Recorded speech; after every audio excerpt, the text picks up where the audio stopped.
Oke, selamat malam untuk kita semua. Teman-teman, saya Wasli Abdullah dulu dari Prodi Informatika dengan NIM 11S2849.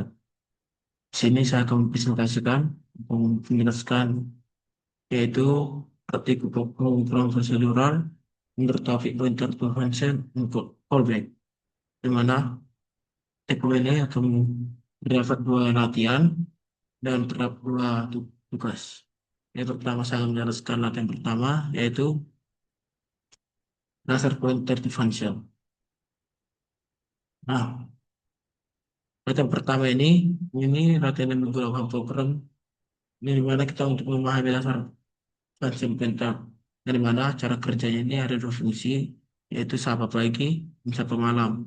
Di mana pointer ini diarahkan ke salah satu fungsi, dan yang ketiga pointer ini dipanggil terus fungsinya terus akan berjalan. Empat, pointer ini bisa diganti dengan fungsi lain, baru di mana output ini akan menampilkan pesan pagi dan lalu menampilkan pesan malam. Saya akan mengulang sedikit tentang latihan kodenya, yang mana pada line ke 3 sampai ke 5 ini, ke 6 ini adalah deklarasi fungsi biasa, dan ini juga sama deklarasi fungsi biasa dari line yang 8 ke yang 10. Baru pada line yang ketiga sampai line ke 15 ini adalah deklarasi pointer function. Baru yang ke 7 sampai 15 ini adalah mengaitkan pointer yang lama fungsi sampai lagi. Begitu juga dengan line 20 sampai 27 ini, yang mana ini adalah mengubah pointer agak menuju ke fungsi sapa malam. Dan ini dan ke 2930 ini adalah penutup dari kode kita dengan oke, barulah kita jalan ke kode virtual menit.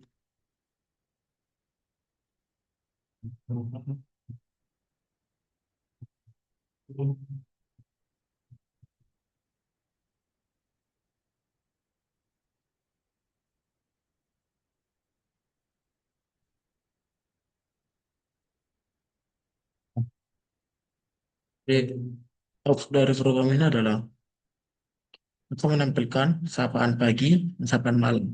Mungkin yang bisa dapat kita lihat kegunaan di mana mengambil via pointer yaitu waktu pagi, di mana saat pagi saat belajar bahasa C, lalu yang mana kedua itu mengambil via pointer sebelum malam, di mana saat malam tetap untuk coding. Oke, saya akan melanjutkan pada latihan kedua, di mana latihan kedua ini adalah untuk mengatasi callback.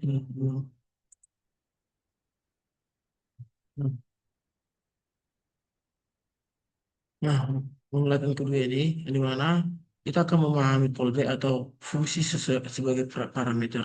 Di mana cara kerja dari program ini adalah fungsi tambah atau kurang, dan ada fungsi utama atau execute. Execute menerima fungsi sebagai parameter, baru yang keempat execute menjalankan fungsi yang dikirim. Di mana output ini akan menghasilkan penjumlahan dan hasil dari pengurangan. Oke, aku akan menjelaskan sedikit dari kodenya. Pada versi 4 sampai versi 10 ini adalah fungsi-fungsi operasi dasar matematika. Baru pada line 23 sampai 24 ini adalah rekursi pointer function. Baru 26 sampai 29 adalah skenario callback yang menggunakan fungsi add. Baru yang ke 31 ini terakhir adalah skenario callback menggunakan fungsi subs- subtract secara langsung. Coba lakukan perjalanan kode ini.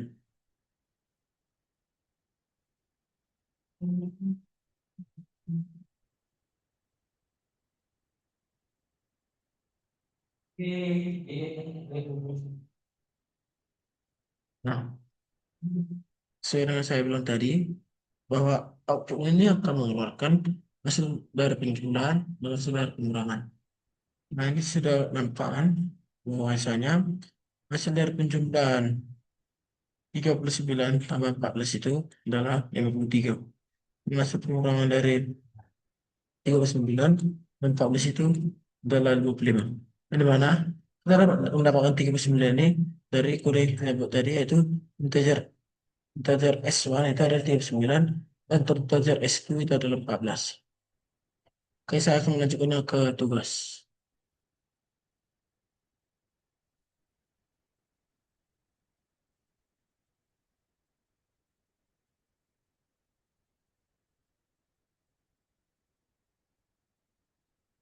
Oke, di mana saya akan melakukan tugas yang di mana tugas ini adalah tugas tugas mandiri itu problem solving di mana kita kan tugas pertamanya di mana kita akan kalkulator dinamis dengan array of function pointers. Di mana tugas pertama ini kita akan memahami kalkulator sederhana tapi tanpa menggunakan if dan else yang panjang.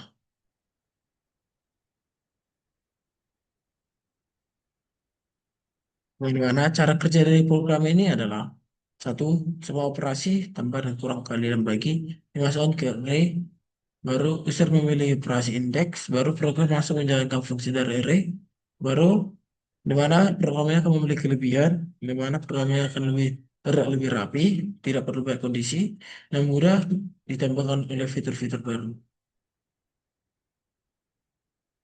Baru yang di mana output yang akan dihasilkan dari program ini adalah menampilkan hasil operasi sesuai pilihan measure, bisa ditambah dan dikurang dan dikali dan dibagi. Ada error jika dibagi dengan nol. Setelah terjadikan kode ini,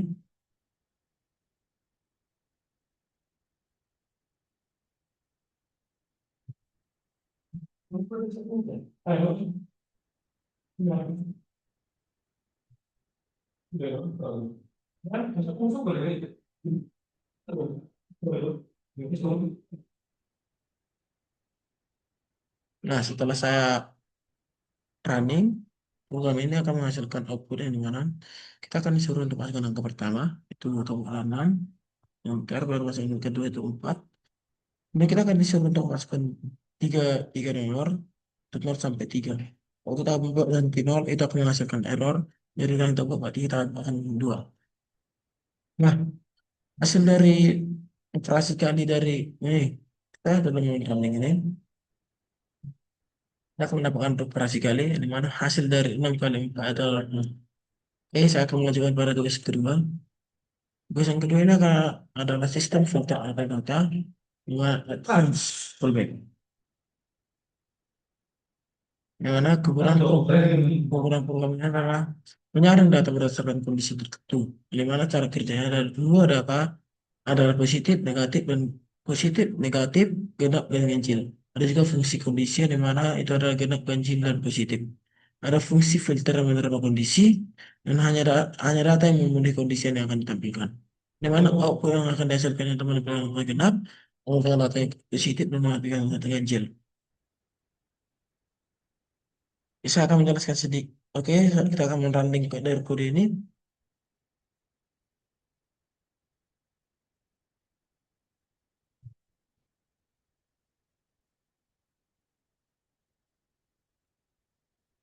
Oke, misalkan sudah dapat outputnya di mana sistem filter dari data tugas buat. Di mana data asli itu adalah 5, 2, 3, dan 3, 8, 9, 0, 12. Di mana dia akan memfilter yang mana ada angka genap, ganjil, dan positif.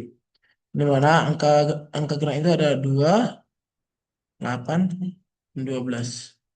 dan dan 0 dan 12. Baru angka ganjil itu ada terdapat 5, min 3, baru 9. Dan angka positif itu adalah 2, 8, dan 12. Oke, itulah penjelasan dari praktikum 12 pengumpulan fungsional, yaitu yang copy pointer, function, dan callback. Sekian dan terima kasih.